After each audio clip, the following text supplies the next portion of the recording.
This week on the Valor Flight Crew podcast, we welcome Chelsea Sibold from Carilion Life-Guard to discuss their HEAT program. Getting a firsthand at talking about some of these NTSB reports and things like that, and seeing how, they're thinking through some of the risk factors and things that came together for those crashes to occur has been really eye-opening for me. And it really challenges my tendency towards complacency to be on the safety team. Like, it keeps me accountable. Way more so than just in my day-to-day, because you're right, like, we all deserve to go home at the end of the day, and we all plan to, whether we're actively making that a thing or not, we plan to go home at the end of the day. But being on the safety team has really helped me to stay way more safety conscious at work and keep myself in check, and then also be willing to speak up to my team when I see things that I'm like, hey, I don't know if this is the best way for us to go about this or that kind of thing. Welcome back to the Valor Flight Crew podcast, hosted by Echo and brought to you by Vertical Helicasts and Valor Plus. In this episode, we're joined by Chelsea Sibold from Carilion Life-Guard to talk about a critical piece of aviation safety that often happens long before a mission even launches: HEAT, or Helicopter Emergency Accident Training. Chelsea shares how realistic, hands-on training helps to prepare aviation crews and first responders for the moments we all hope never happen: aircraft emergencies on the ground. From aircraft shutdown and door operations to coordinated rescue and extrication, HEAT focuses on building the muscle memory and communication that matter when seconds count.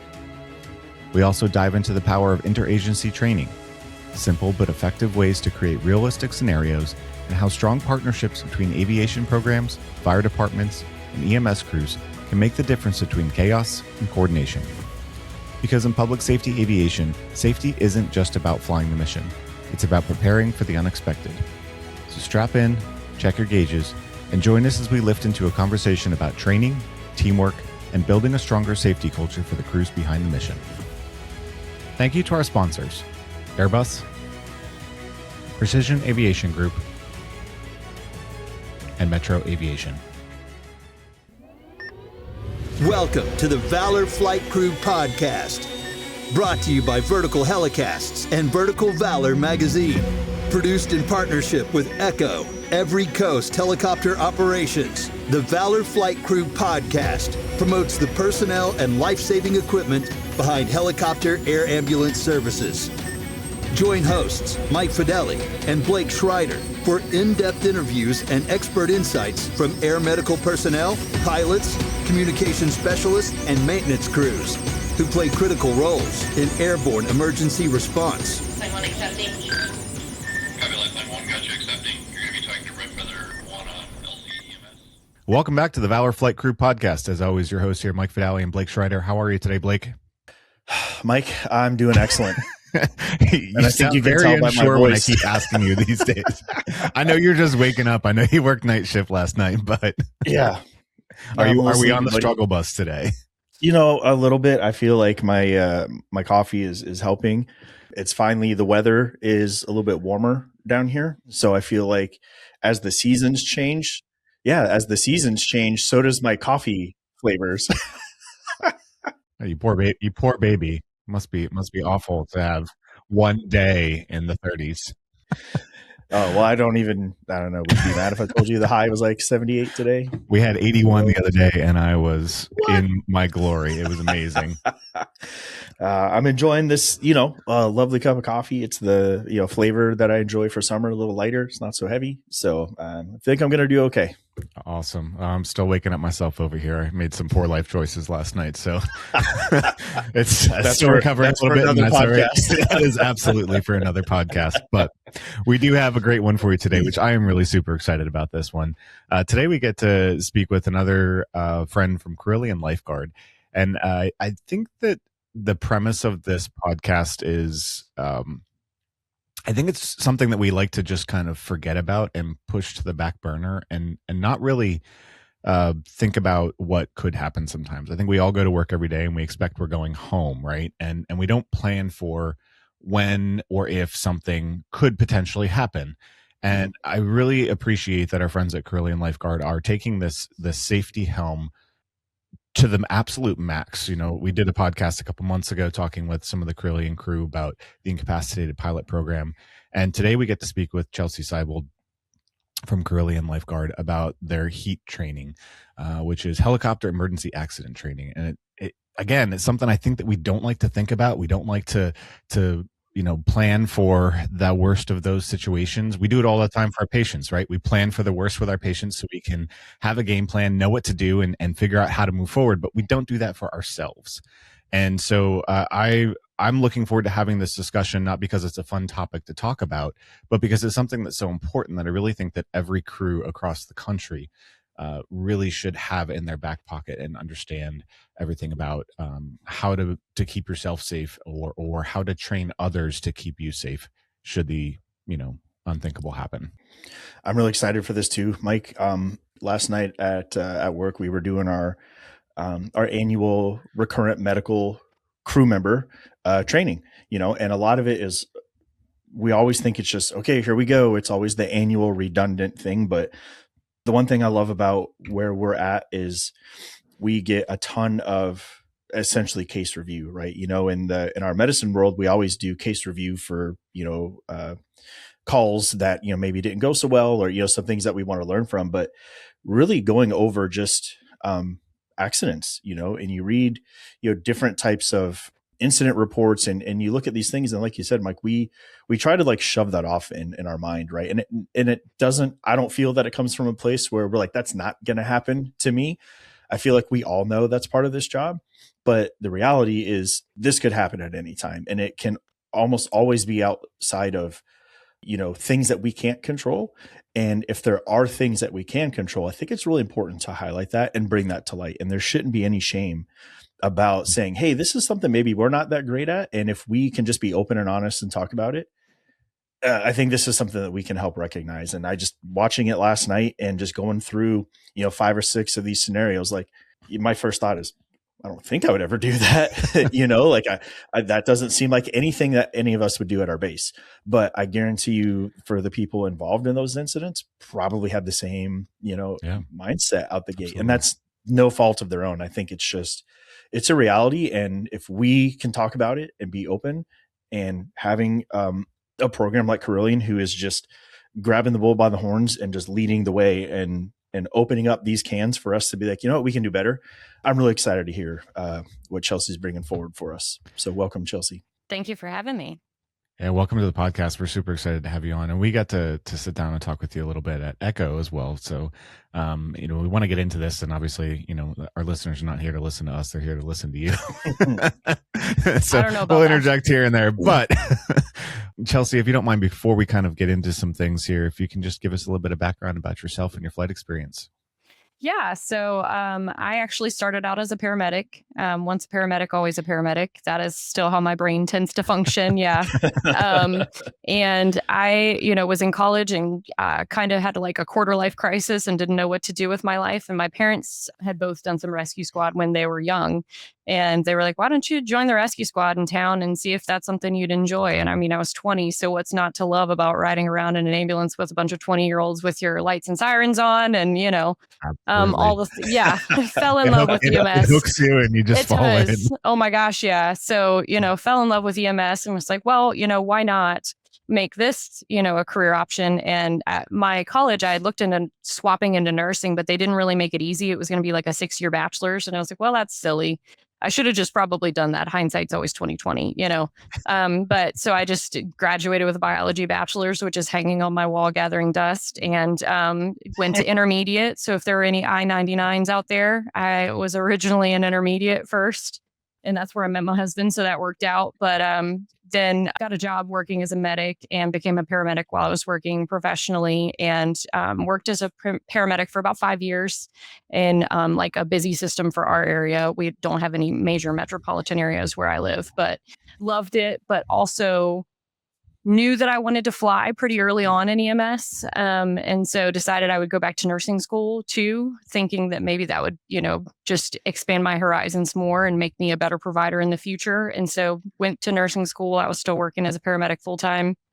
And then when I got out of nursing school, I was like, well, I don't want to go into ER, because we've basically done that as a paramedic. I was like, I want to do something that's completely different. And so I was a neonatal ICU nurse for a year. which is Oh. like polar opposite of anything Yeah. that I had ever done, but was great because I got some really, really great experience at one of our Absolutely. top neonatal ICUs here in the state of Virginia. Learned a ton, met some amazing people. But I was commuting quite a distance, so then I did ER nursing at a critical access hospital that's real close to my house for a couple years as well to kind of round it out. And really, once you're in EMS, it's hard to stay away from like ER and the variety that comes Yep. with that. Like I loved the NICU, I loved the babies, but at the same time, it's hard when you're a trauma junkie and love strokes and STEMIs and all the things too. So, and then after that, I got hired on to fly. I flew as a paramedic initially because that was the opening, and I wanted to get my foot in the door with Carilion. And then about a year in, had some nursing openings and was able to interview and move into a nursing role. And so I've now been flying for 5 years. And it's flown by literally, when you finally get to the job that you really want to do and you really enjoy, it's crazy, how fast that tends to go by. And I'm super lucky. I work with an incredible program and work with great people. I work in a beautiful area. I get to fly in the mountains all the time. So I consider myself very blessed to get to do what I do. Well, we're super happy to have you on for the show today.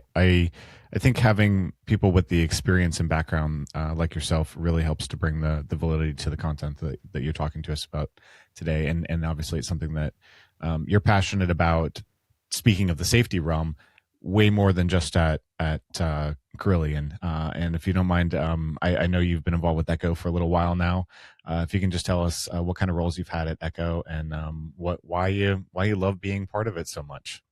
Yeah, I also kind of got introduced to Echo because at the time, Travis Mason, who was involved with Echo, was flying with us. He started around the same time I did at Life-Guard. And he was at a different base, but he learned about our HEAT program and he was like, hey, I think, you guys should teach this at Echo Austin. Like everybody would really like it. And I had not really heard much about Echo other than through him.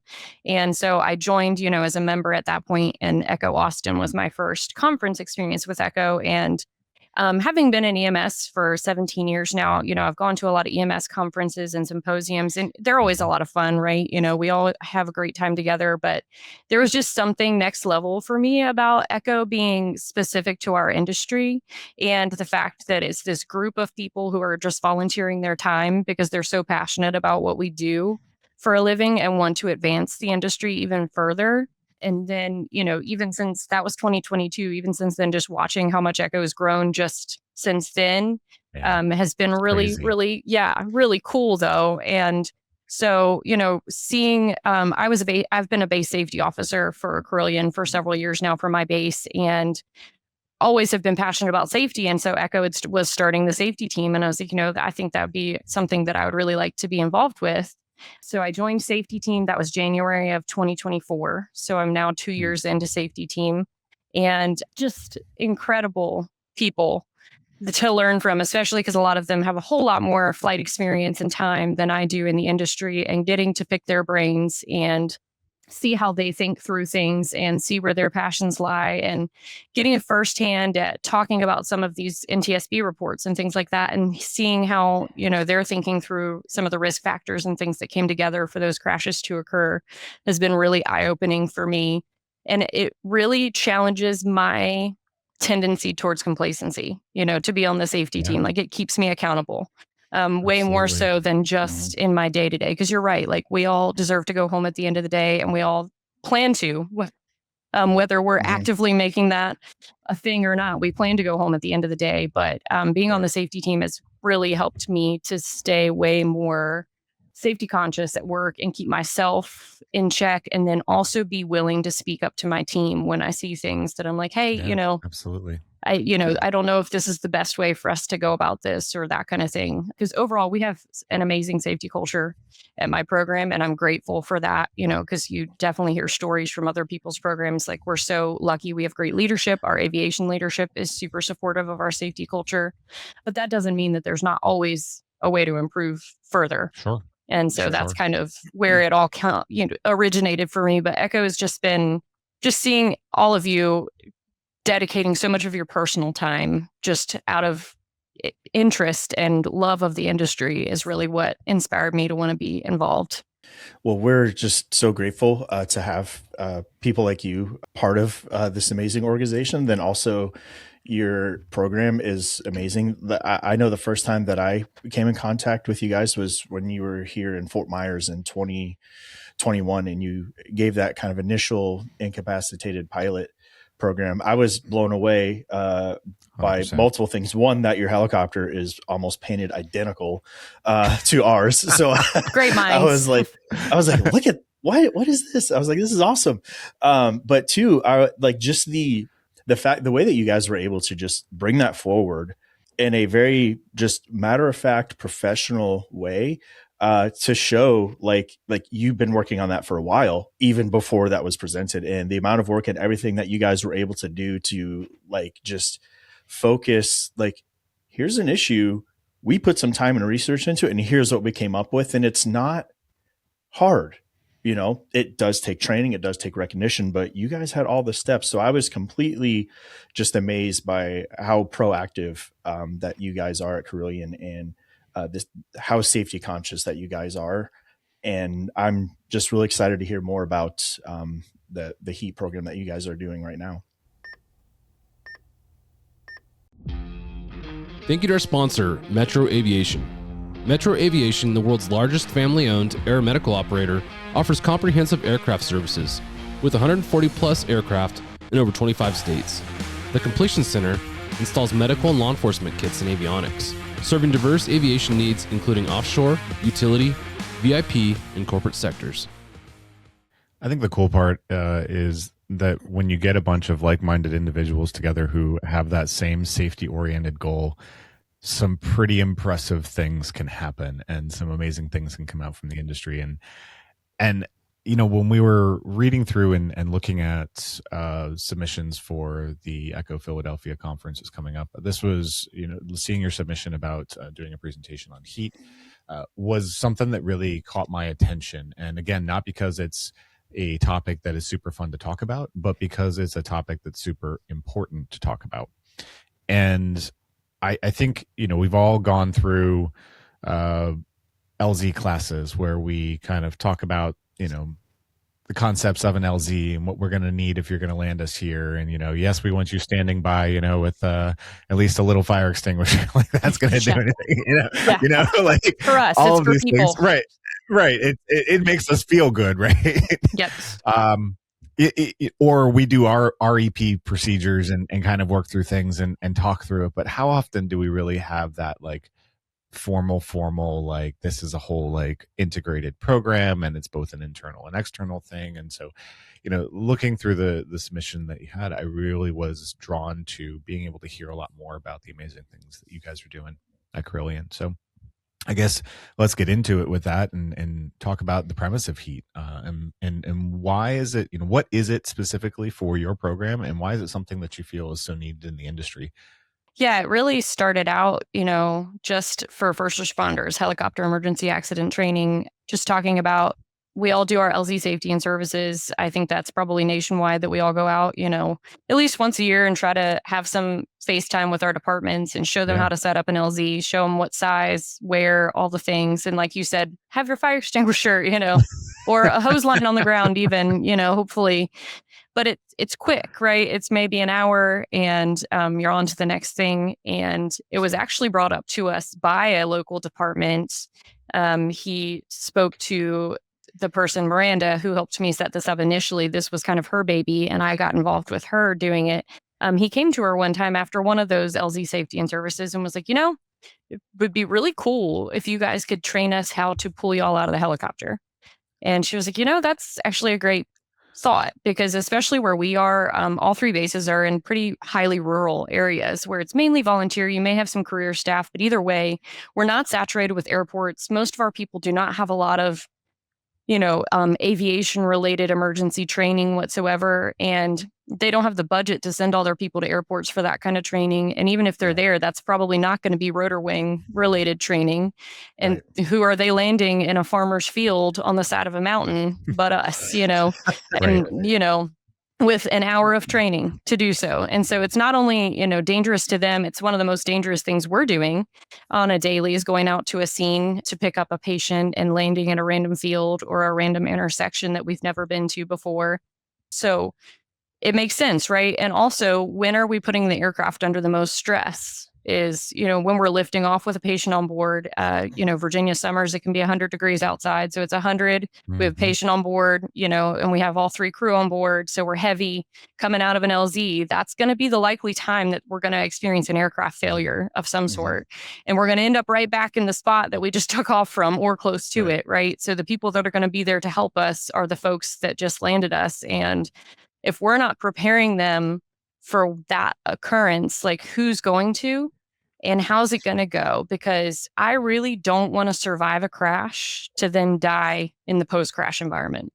Like that would really stink, so, but also I don't want a first responder to die trying to pull me out of an aircraft because they were not trained of all the dangerous things that aircraft can offer them after a crash, so. But who's going to offer them that training? There's nobody else that's going to step up and offer that training. And that's what Miranda was like, you know what? You're absolutely right. Like, this is something that we should be providing as the HEMS people coming 100%. to you to pick up your patient. And so that was around 2019 that this initially started. And so she started all the things with our leadership, with our aviation leadership to say like, hey, I think this is a big need. And I think this is not the only agency that's going to be interested. And they were all supportive. And then COVID happened. So everything's before COVID and after COVID, right? In our current lifetime. So everything got shut down, because we weren't doing PRs during COVID because we were all fighting for our lives, transporting sick patients, and social distancing and all of the things. So when I got hired, I came on in January of 2021. They were just really starting to get back into, trying to do some PRs and get back into the community because it's so important with what we do in HEMS to be in our community.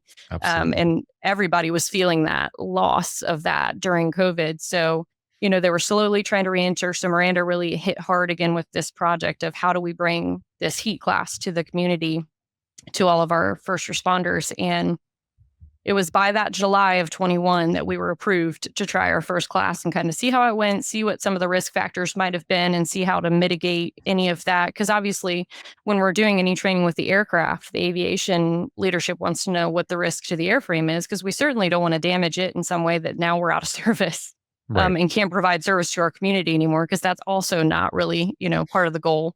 So all of those kind of things had to be kind of worked out. So we had this first training set up and I got involved because our PR guy for our base came to me and he was like, hey, I know you have a background in EMS education and it's an agency that I know a lot of people at that we were having this first class. And he was like, you're familiar with a lot of these folks. So is she, but with your education background and us doing this class for the first time, I think you'd be a great person to help teach it because we have to have 2 people for this. And I was like, well, sure. I'd love to.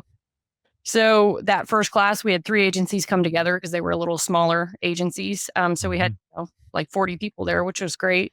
And we didn't have a PowerPoint. We didn't have, anything really. Miranda came in with me with a list and was like, here's the things we're going to hit on for our like safety briefing portion.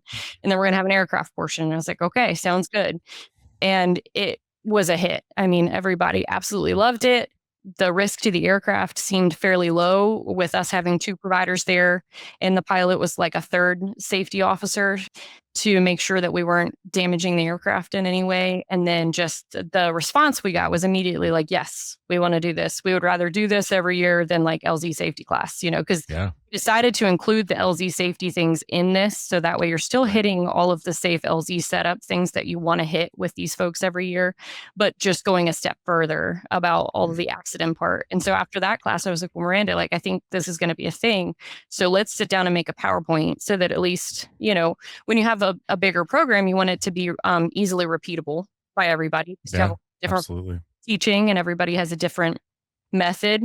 So I was like, let's make a PowerPoint safety briefing. That way, whoever's teaching it knows everything they need to touch on. We made some low budget cell phone videos in there about how to operate doors on an aircraft. Because that's the thing too, right? Whenever you come to your leadership with a new training, it's not their fault, but they're like, how much is it going to cost? Because ultimately somebody has to pay for it. Sure. For sure. And so that's part of your marketing too, is like, what is this going to cost? Well, it cost us 3 fog machines and some fog solution and our time.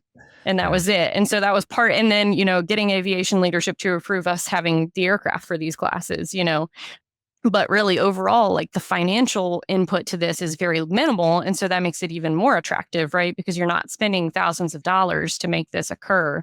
It's really just about your dedication to creating the program. And I love that this is kind of a combination class. And I think a lot of LZ classes, like it's mostly that classroom portion, right? And our firefighters are sitting there looking at a PowerPoint the whole time. And then we land the aircraft. And then we land the aircraft and they get to come up and see it a little bit, but they're not like actually doing a whole lot. And I think this is one of those, like, know your audience, right? And I think anybody who's been in EMS or fire or police or any of those emergency services for a hot second, like, hands-on is the way to go and to be able to do those things. And I love that you're incorporating that aspect of that into this and really getting our firefighters more involved so that they have a much better and deeper understanding, because it's that reinforcement of the muscle memory then too. Yes. And it gives us a better chance if something like that would ever happen for them to be successful in helping us. Well, and firefighters, I am a firefighter on paper. And I say that because I have been on 2 training burns and 1 tractor trailer fire in my lifetime that I actually got to hold a hose line, and do anything, because usually in a rural area, if you're the paramedic, you're one of the few. So I would show up in my gear and they'd be like, hey, they just pulled a burn victim out, and you're like, oh, okay. Let me get all this stuff off. I don't get to do the fun part. No, I love obviously taking care of people. I love EMS, but I like having that training as a background because it makes me more aware of my safety. And I did it as a paramedic because I was crawling in cars, and they're doing extrication and I want to know what the noises are. And I want to know where the safe spots are. But, we teach them in extrication, try before you pry. They're supposed to try a door before they just cut a door open. Same thing with the helicopter. Like, if they've never opened a helicopter door, yes, it seems intuitive to us. But when they're in full SCBA and they're excited and they have gloves on, wouldn't it be better if we have shown them how to open the doors of the aircraft versus them seeing it for the first time after they just watched us crash and their adrenaline is through the roof? And then, just like I said, there's so many dangers on that aircraft because all aircraft, especially now, we're so lucky by how safe they are, but they're also redundant. Like the transmission in that EC-135 can run for like 25 minutes without oil or something, and those, the blades might not be on, but it's going to keep spinning until it runs out of fuel, So like, there are so many, and then those exhaust pipes are at like 1,000 degrees, whatever, where the exhaust is coming out. So if they accidentally lean on that, like that's going to cause some damage. So everything on that aircraft, when it's on the ground like that, damaged is at risk of killing you, and you're going to have jet fuel pouring out, all the things. So like hazmat, what do we need to tell them for hazmat? What do we need to tell them for fire suppression? What do we need to tell them for emergency shutdown? Like there are so many pieces that if they know it ahead of time, at least even that exposure of once a year is better than never having been exposed. Because like Mike said at the beginning, we what if everything for our patients. That makes us really good at what we do for a living. But if we're not what ifing every part of our job, then we're not prepared for what could happen. And I think that's the whole point of this. Thank you to our sponsor, Precision Aviation Group. Mission critical operators and fleet managers rely on Precision Aviation Group as a worldwide leading rotor and fixed wing MRO provider. PAG provides tip-to-tail solutions in 4 MRO segments: avionics, components, engines, and manufacturing DER services. A single point of contact gives you access to over 150 million in inventory globally, 24/7. Just call 800-537-2778. Precision Aviation Group. Others sell parts. We sell support. I really like that you guys incorporate that, obviously, at your LZ trainings, because we continuously do our LZ trainings across our area, and it's the same thing, right? Like everybody sits there. We have this boring PowerPoint, and I'll be as unbiased as I can. But you called it, right? Everybody's like, oh, another presentation, it's important to have the same framework, right? So it's important to have the same amount of content. Like we want to get that message across, but like that learning and engagement doesn't really happen until they put the hands on. And I really like how you brought up, like, when is the first time they're going to try a handle? It's one thing if we're like, hey, open this door and this is how you open it, but to have them do it fully dressed out with gloves on, it completely changes the tactile abilities that they have.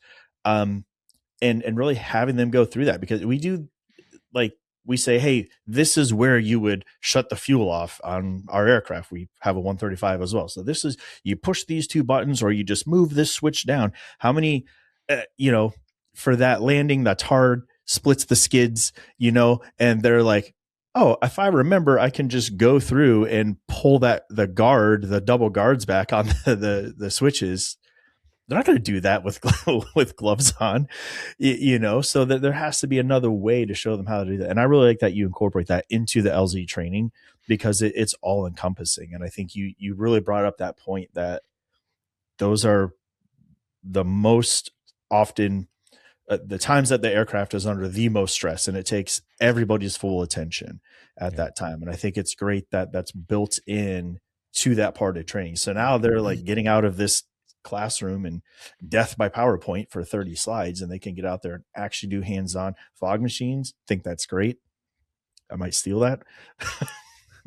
Yeah. And I was lucky when I did EMS education, they sent me to like one of the NAMC EMS education courses, and it was really cool, because we know that lecture is one of the lowest levels of learning, having sat through lecture. Like we get that, but still, what is our primary source of teaching when we go do PRs? It's lecture. So, the more classes that we can offer, I think PR wise, that are hands-on, obviously are a higher level of learning in general. And like we talked about, appeal to our fire and rescue folks, because most of us are very hands-on in general, because we do what we do for a reason, right?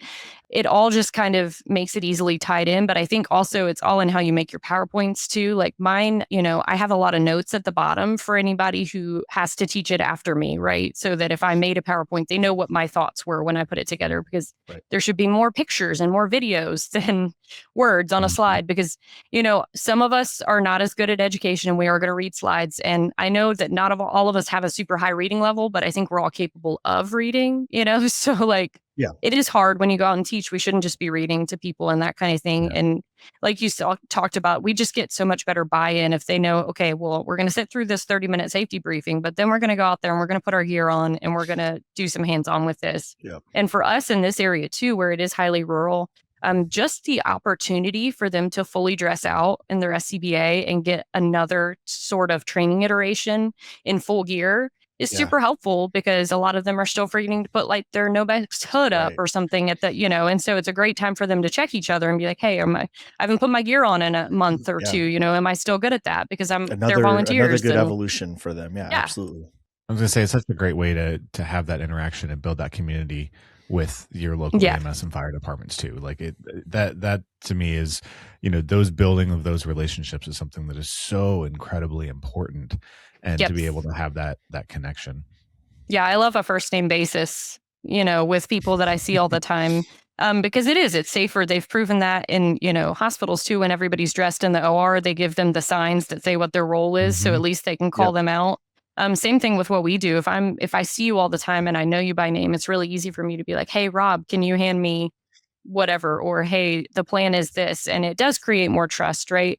Especially when we're introducing new protocols that seem super progressive to them. Like when we started doing finger thoracostomy, I'm sure that we were scaring some people coming in there, cutting into people's chest walls and shoving forceps in there. It seems really violent. But if you have a good relationship with them, then they're like, okay. And you can kind of talk to them about what you're doing at the same time. And it's not quite as scary, I think, when they're like, what is the flight crew doing now? Like, maybe we should have called somebody else. I don't know. Like, should they be doing this?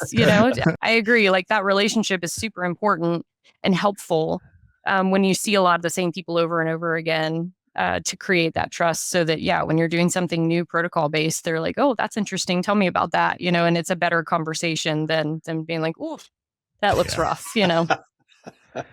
And now, Chelsea, you mentioned before that this has kind of evolved for your team as far as how the training goes, and I think that this is also something this is not just for the fire departments and EMS, right? Like this is also an internal aspect and a crew member responsibility to understand and know and have your own set of toolboxes or tools in your toolbox when if something like this would ever happen. Can you talk a little bit about what that looks like on the crew side for you guys too?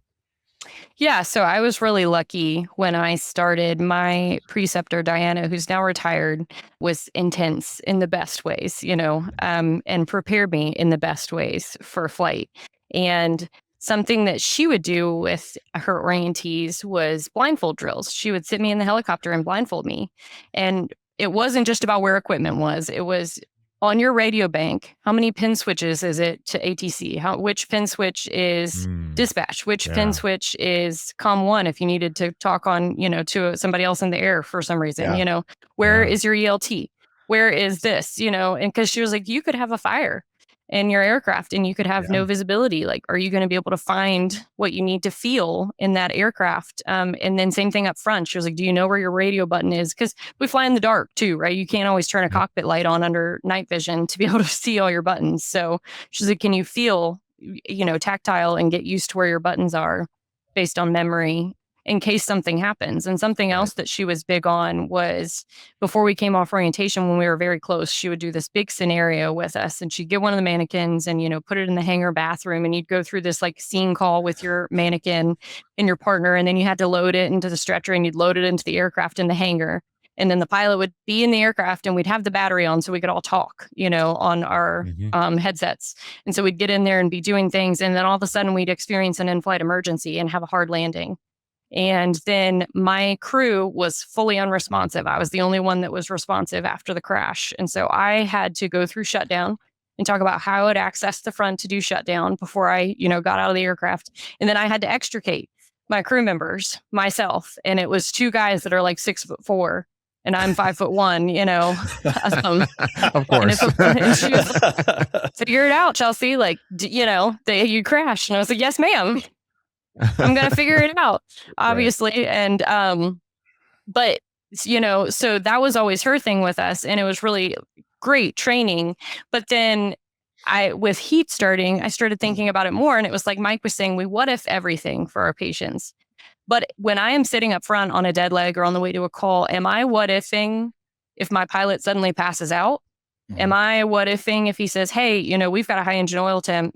We're, going to have to go into an emergency procedure right now, and we've got to land as soon as possible, or am I what if my vent battery decides to have thermal runaway, and all of a sudden my ventilator's on fire in the back of the aircraft, because that could happen, right? Yeah. We hope it doesn't. But look at there was the one case where the guy had the thermal runaway in his pocket, one of the flight crew. I don't know if y'all remember that. That was within the last 5 years of a battery going off in his pocket, and we all carry cell phones. So, I mean, that's plausible, so are we what ifing all these emergency scenarios? And I don't think that any of us do a very good job of it. I remember when I got hired, it was not somebody who worked for us. It was an older, crustier person that was retired from flight from elsewhere, why you're worried about crash training, because it was when we were starting heat. He was like, because anybody in a helicopter crash is just going to die anyway. And I think that was really like kind of what we were probably all brought in on. It's like, sorry, if you crash a helicopter, for sure, you're done. Good luck. But really, actually, if you look at the data over the last 10 years, 2 out of 3 people survive helicopter crashes. Yeah. So once again, I don't want to be the one that survives a helicopter crash, but dies in the immediate post-crash environment because I was not prepared to do what I needed to do to survive and help my fellow crew members. And so that was when it was like, okay, heat's great for first responders, but we should probably also, as flight crew, really be training on this. And that kind of came very quickly as needed to us. We did a workshop in San Diego on heat, Miranda and I, and we had this big demonstration planned out with the San Diego Fire Department. They were going to come and like demonstrate what we do. So they would know how to set up their own heat program, at their own base, and it was going to be so cool. But, San Diego is a very big, very busy place. So they had like a second alarm fire and a massive csh on the interstate right near the hotel, like all within, 30 minutes of us needing them to show up. So then, we have no fire department for our class. And I looked at Miranda and I was like, all right, let's pivot, because that's also what we all do for a living, because nothing ever goes according to plan. You have plan A through Z at all times. And so we were like, how many of you have ever pulled a crew member out of your aircraft for practice? And nobody really had. And we were like, okay, Nobody. Let's go out here and fog it up and pull each other out. And that was when it was like, I think this is probably something we should be doing. Because like I said, we were kind of doing it with our new hires, but not necessarily recurrently at the time. But now we just had like a safety meeting yesterday and we're talking about how, this is probably some safety training we need to be surprising people with and doing on a more regular basis to make sure everybody, is thinking through all of these things related to that pre, during, and post-crash environment so that we're setting ourselves up for as much of success as we could in that scenario. I think it's such a great way to start right out the gate, especially like whether you've been there for a long time or you're just starting out new into the flight world. And I think that that's amazing that you bring that out at the onset, because that's the only way that it's going to become part of the regular norm, Yep. and I feel like there's a lot of superstition around the word normal, and that's okay, but it becomes a good habit, if you will, and I think that if we don't start, using these trainings from the get-go, they kind of lose their traction, and people they don't, over time, you kind of lose that buy-in. Yes. And I feel it's so important that you keep that repetitive, because we do, how many people, a lot of our survival training, parts of it are online, you're watching some modules, and again, that part of the training is still, it's still the information that needs to be there. But I can tell you right now, without my TikTok shop flamethrower to start a fire, right? I'm going to be looking around for that lighter or something that I have. Yep. And I would be like, man, what was on the video? Was it TP log cabin for I don't know, unless I actually get out and do my hands on it. I mean, I live in Florida. I feel like I can figure out how to start a fire pretty good, but again, that's such a good, valid way to present that training and keep it relevant, that you do it from the onset and then you keep it going. Thanks to our sponsor, Airbus. Airbus provides the most efficient helicopter solutions to its customers who serve, protect, save lives, and safely carry passengers in demanding environments. Its civil and military helicopters are flying all over the world, making missions possible. Visit airbus.com for more information. Yeah, and we're pretty lucky too, because Diana, the same person who was making me do this, was doing outdoor survival training at her farm. And you knew if you were going to Diana's farm that you were going to be doing outdoor survival. And she passed the torch, and I now do our outdoor survival training for my base at my farm. And they know if they're coming to my farm that they are going to be outside, doing, they might even have to dodge the donkey at some point, in my survival class. It's hard to say. I feel like you have a new, maybe new business venture, going on. I'm sorry, just for our listeners, that wasn't a euphemism for something else. So it's an actual donkey. Yes. She lives on a farm. She actually has a donkey. Yes, we have a 65-acre farm with goats and a donkey and a horse and chickens and sometimes cows, depending on the time of year. So they're not allowed to, harvest any animals as a part of their survival training, but they are at least present. But no, if they come to my farm, they know that they are doing outdoor survival, because you're right, we pencil whip it. And we're all guilty of that because, you have to do it at least every 2 years if you're CAMES, right? Sometimes you do it more than that, depending on your program. But, and we want to make sure that we're following our standards. But at the same time, if you've done this for 20 years, I imagine it's annoying every 2 years to go to somebody's house and sit in a circle, and talk about survival techniques or watch a PowerPoint or whatever it may be. And I think for me, it really stuck for something that got me really interested in survival was, once again, Diana, my preceptor. She, one day I was recently off orientation. And then one of our other guys who was fairly new was on orientation. So it was the three of us. And she was like, y'all are going to sit down and watch this video today, while we're not on flights. And we were like, okay, what's it about? And I don't know. In this area, it's well known. There was a Navy helicopter crash in 2010 in Pocahontas County, West Virginia. And if you've never been to Pocahontas County, West Virginia, there is not much there. It's very close to Snowshoe. So if you're a skier and you've heard of Snowshoe Resort, but it is the middle of nowhere, like wilderness mountains for miles, no cell phone service, no nothing. And one of the pilots from that crash had come to our program and spoken to our people after that, kind of, talked them through what occurred and what he learned from that. And so she had us sit down and watch this video. And this is like maybe a 25-minute flight from our base. And we go there a decent amount and pick up patients, from Snowshoe that have had traumatic injuries while skiing and take them back to the trauma center. So we fly in this area of West Virginia often. And these folks left, from the shore of Virginia, which is very different weather, and we're headed into the mountains in February. And if you know much about flying in the mountains, and this time of like February and this time of year in Virginia and West Virginia, like 2 days ago it was 84.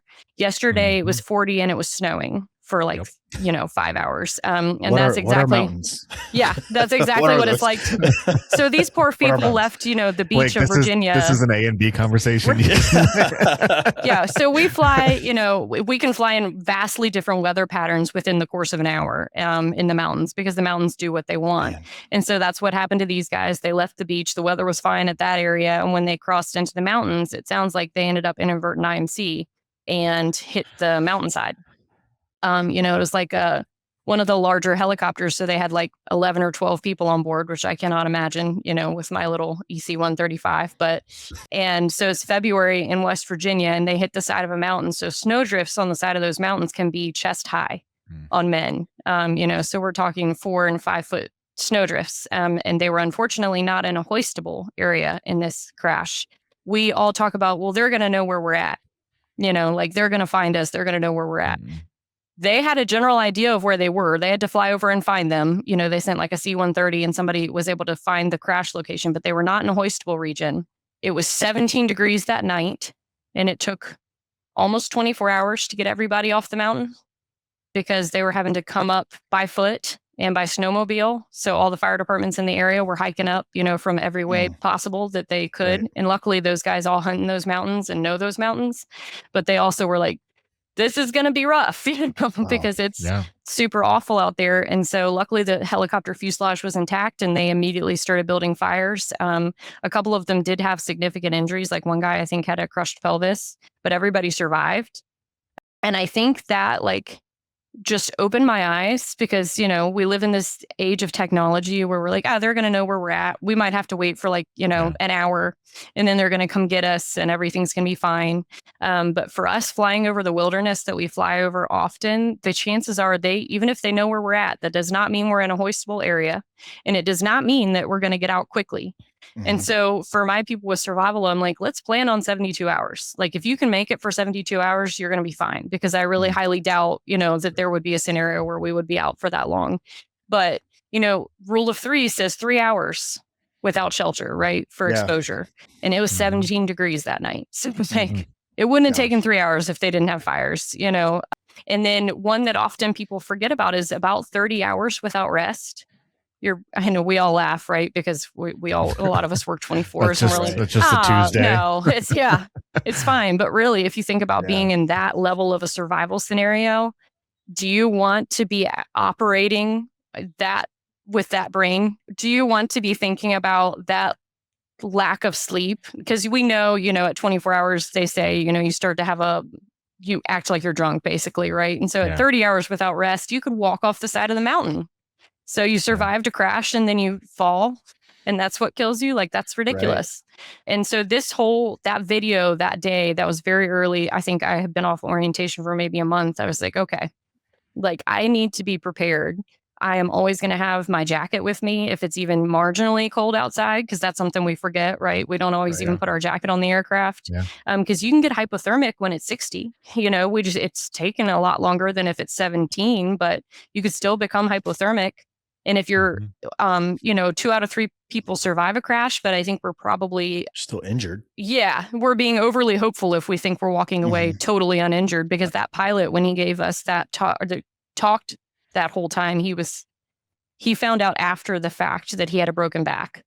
And so, his adrenaline had been carrying him that whole time. Sure. Yeah, for sure. But I'm sure he was in some pain with that. But, you ignore what you have to ignore in that scenario.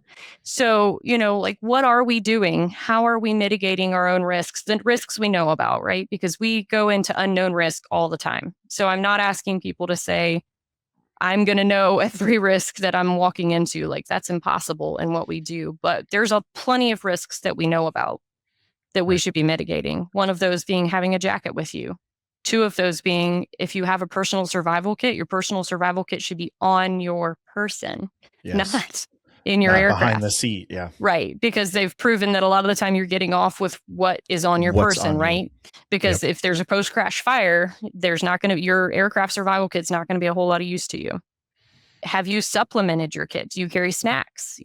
Like I usually have like beef jerky or granola bar or something. Yes, we can go 30 days without food, but I know the type of person that I am. I'm going to do a whole lot better if I have a couple snacks with me for 3 days. 3 hours without food. Nobody's going to really want to be angry person. Nobody's going to want to be around me. They're just going to smother me at that point. Yes, exactly. We can go up to 3 days without water. So really our biggest priorities are fire, shelter, and trying to get some rest. And, using that fire as a signal. So if we haven't been found, hopefully we are found quickly. But those are really the things, if it takes them 30 days to find me, I'm probably feral at that point, and I should just be left to navigate things on my own. I might ask for more time at that point. Right. So now I love that this is really a multi-step or a multifactorial process for you guys, that you have the crew aspect of it, because it is so important to have that particular side of the training, but then there's also that community aspect of it as well. And I love that you guys are incorporating those, and it's not, while yes, it is separate, they are so integrated in that, like, if you don't do these things, it's not going to matter how quickly or how long, it takes for our fire departments to get to us. It's not going to matter if you don't do the things you need to do to get there in the first place. Right. So I love that you guys are doing all of that. Thanks for joining us for this episode of the Valor Flight Crew podcast. Don't forget to like and subscribe to hear more stories that promote the personnel and equipment behind the missions in public safety aviation. Lastly, stand by for a message from our sponsors. Thanks to our sponsor, Airbus. Airbus provides the most efficient helicopter solutions to its customers who serve, protect, save lives, and safely carry passengers in demanding environments. Its civil and military helicopters are flying all over the world, making missions possible. Visit airbus.com for more information. Thank you to our sponsor, Precision Aviation Group. Mission-critical operators and fleet managers rely on Precision Aviation Group as a worldwide leading rotor and fixed-wing MRO provider. PAG provides tip-to-tail solutions in 4 MRO segments: avionics, components, engines, and manufacturing DER services. A single point of contact gives you access to over 150 million in inventory globally, 24/7. Just call 800-537-2778. Precision Aviation Group. Others sell parts. We sell support. Thank you to our sponsor, Metro Aviation. Metro Aviation, the world's largest family-owned aeromedical operator, offers comprehensive aircraft services with 140-plus aircraft in over 25 states. The Completion Center installs medical and law enforcement kits and avionics, serving diverse aviation needs including offshore, utility, VIP, and corporate sectors. As we bring this episode in for a landing, we want to thank Chelsea for sharing the work being done through Carilion Life-Guard's HEAT program, and for the reminder that strong safety cultures are built long before an emergency ever happens. Programs like this highlight what makes the public safety aviation community so strong: training together, learning from one another, and constantly looking for ways to be better prepared for the moments that matter most. Whether it's aviation crews, fire departments, EMS providers, or industry partners, it's that collaboration and commitment to improvement that ultimately protects the people behind the mission. If today's conversation sparked ideas for your own program, we encourage you to keep the dialogue going. Share the knowledge, build the relationships, and keep pushing the standard of safety forward. Thanks for joining us on another episode of the Valor Flight Crew podcast. Be safe, everyone, and we'll see you again next week with more amazing stories that are shaping the future of public safety aviation.